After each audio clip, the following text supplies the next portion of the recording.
In this video, I'm going to show you how you can check your Google form responses on mobile. Okay, so here's what we're going to do. So what we first need to do is open up a web browser. I'm using Google Chrome on iPhone. You can use any other web browser on any other device. But what you need to do is go to Google and then just search here for forms. So search for forms, and we need to head over to Google Forms. It may be the first one, but just look for Google Forms and click on that.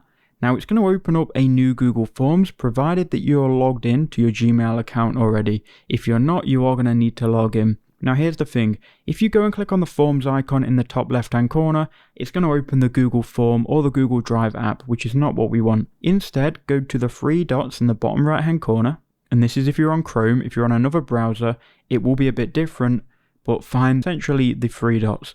Then scroll down and you want to request the desktop site, click on that, and it will open up the desktop version, and here you'll be able to see all of the forms that you have got. Now if you want to preview the responses for a specific form, click on it, and then it's going to open this window. You want to click open with Google Chrome, or again the web browser you were using.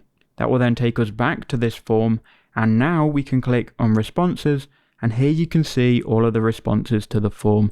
So I hope that was helpful. Let me know in the comments if it was.